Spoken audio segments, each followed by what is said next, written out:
Shalom saudaraku yang dikasihi oleh Tuhan. Senang rasanya kita boleh berjumpa kembali di dalam mendengar renungan firman Tuhan pada hari ini 17 Juni 2022. Saya menyapa saudaraku dari Labuan Bajo, Indonesia, bagi setiap saudara yang tetap setia untuk mengikuti renungan harian Kristen. Saudaraku, mari kita persiapkan hati kita, biar hidup kita dianugerahkan dengan kasih setianya, kebaikan dan sukacita yang berlimpah dari Tuhan. Nah saudara, mari kita persiapkan hati kita dan kita mendengar firman Tuhan. Bapa kami yang di surga, dikuduskanlah namamu, datanglah kerajaanmu dan jadilah kehendak-Mu di bumi seperti di surga. Terima kasih Bapa untuk penyertaan-Mu sepanjang hari ini. Penyertaan-Mu yang kami sudah lewat. Terima kasih, dan bahkan penyertaan-Mu yang akan Kau nyatakan di dalam hidup kami. Biar janji Tuhan sungguh-sungguh tergenapi melalui setiap apa yang Tuhan rancangkan bagi kami. Terima kasih Bapa, terima kasih Tuhan. Kami bersyukur buat kasih-Mu yang begitu besar. Kami percaya setiap kami dipuaskan dalam hadirat-Mu. Kami bersama-sama mendengar firman-Mu lebih lagi. Urapi kami, penuhi, dan ajar kami Roh Kudus. Terima kasih ya Bapa. Kami berseru hanya dalam nama Tuhan Yesus. Amin.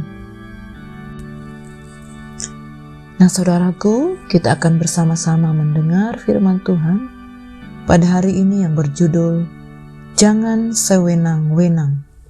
Firman Tuhan ini tertulis di dalam Mazmur 58 ayat 1 sampai dengan 11. Mari saudaraku, saya akan membacakan firman Tuhan ini buat seluruh saudara.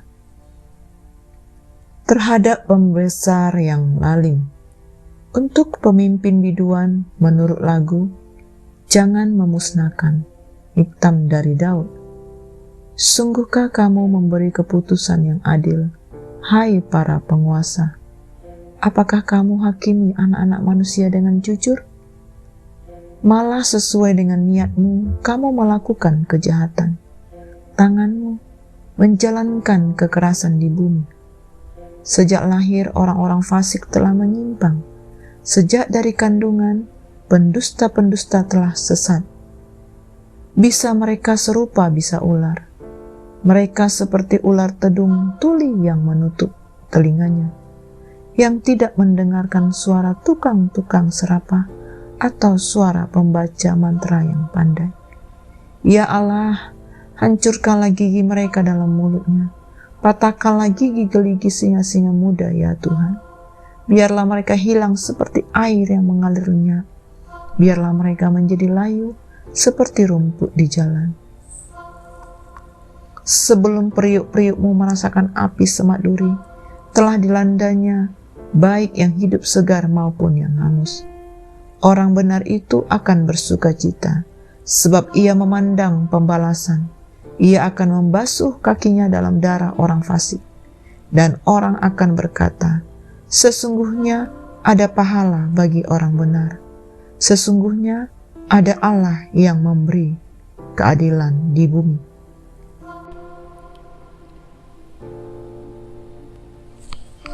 Saudara, di era demokrasi ini masyarakat berjuang menentang kekuasaan yang berlaku sewenang-wenang. Akibat dari tindakan kekuasaan yang sewenang-wenang ini hanyalah ketidakadilan dan kekerasan yang tidak manusiawi. Karena itu tidaklah mengherankan apabila kita dapat melihat berbagai demonstrasi yang mengaspirasikan penolakan terhadap kesewenang-wenangan itu. Saudara, kepemimpinan berkaitan dengan hak dan kewajiban. Sering terjadi bahwa seorang pemimpin hanya menuntut haknya sebagai seorang yang memegang kekuasaan serta melupakan kewajibannya, sehingga ia menjadi penguasa yang bersikap sewenang-wenang ataupun yang kita sebut dengan diktator. Perlu selalu diingat bahwa salah satu kewajiban yang selalu dituntut dari seorang pemimpin adalah bersikap adil. Dalam Perjanjian Baru, Tuhan Yesus menjelaskan bahwa yang patut menjadi pemimpin adalah orang yang bersedia untuk melayani orang lain. Dengan demikian, tiap pemimpin harus memperhatikan keperluan orang yang ia pimpin. Pemimpin yang baik bukan hanya menuntut agar pemerintahnya diikuti, tetapi ia harus bersikap adil dan tidak sewenang-wenang. Sayangnya, dorongan tabiat dosa membuat banyak pemimpin berlaku jahat dan memimpin dengan kekerasan. Mereka bukan menjadi pelindung, melainkan menjadi penindas yang membuat orang yang mereka pimpin menjadi sengsara. Pemimpin jahat semacam ini bisa ditemui di sepanjang zaman, bahkan tetap akan ada sampai masa kini. Saudaraku, Daud memohon agar Allah menghancurkan gigi, maksudnya adalah kekuasaan para pemimpin semacam ini. Kehancuran pemimpin jahat semacam ini akan membuat orang benar bersuka cita. Saudara, janganlah kita berpikir bahwa pemimpin jahat semacam ini hanya menunjuk kepada pemimpin negara. Pemimpin jahat semacam ini juga bisa menunjuk kepada pemimpin dalam lingkup yang lebih kecil, seperti pemimpin perusahaan, pemimpin organisasi, pemimpin gereja, bahkan termasuk juga guru dan kepala rumah tangga. Dalam pengertian semacam ini, saudara, Daud mengungkapkan rasa leganya setelah melihat dan merasakan perbuatan Tuhan yang menegakkan kebenaran, kejujuran, dan keadilan di bumi ini. Kalau Tuhan sudah bertindak seperti yang diharapkan Daud, maka ia bersuka cita mengalami tindakan itu.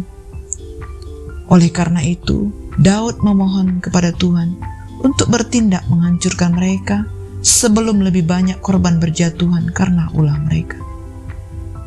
Saudara, di ayat 7-10 merupakan kiasan akan kehancuran mereka. Seperti tulang belulang dihancurkan oleh gigi singa, air tertuang yang terserap habis di tanah, rumput menjadi layu di tepi jalan, siput yang meleleh oleh terik matahari, dan anak yang gugur tidak pernah hidup. Saudaraku,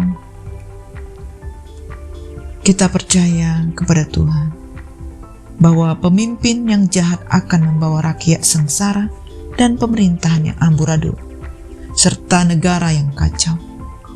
Hanya ketika pemimpin seperti itu diganti dengan pemimpin yang bijak, takut akan Tuhan, dan mencintai rakyat, barulah keadilan Allah itu dapat ditegakkan di tengah-tengah rakyat yang sejahtera, pemerintahan yang tertib, dan negara yang aman. Amin. Demikianlah firman Tuhan yang dapat kita renungkan, saudaraku, pada hari ini. Kita bersyukur untuk kasih Tuhan yang begitu besar kita rasakan, hingga kita boleh mengalami kepenuhan Tuhan. Kita mengalami hati yang sungguh-sungguh untuk mendengar firman Tuhan. Nah, saudaraku, kita bersyukur dan kita tutup di dalam doa. Bapa kami yang sungguh baik, kami bersyukur kepadamu Tuhan, karena Engkau begitu baik dalam hidup kami. Kalau saat ini kami sudah mendengar firman-Mu, urapi kami, penuhi kami. Biar firman-Mu tertanam, berbuah dalam hidup kami. Kami mau berakar di dalam kebenaran firman-Mu. Bapa kami yang sungguh baik, kami bersyukur buat firman-Mu yang sudah kami dengar.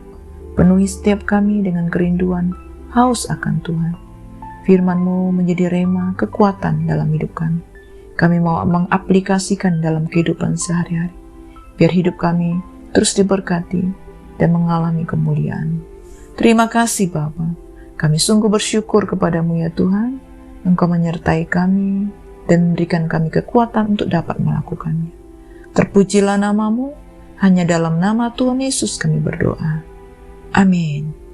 Semangat pagi dan semangat beraktivitas God bless you.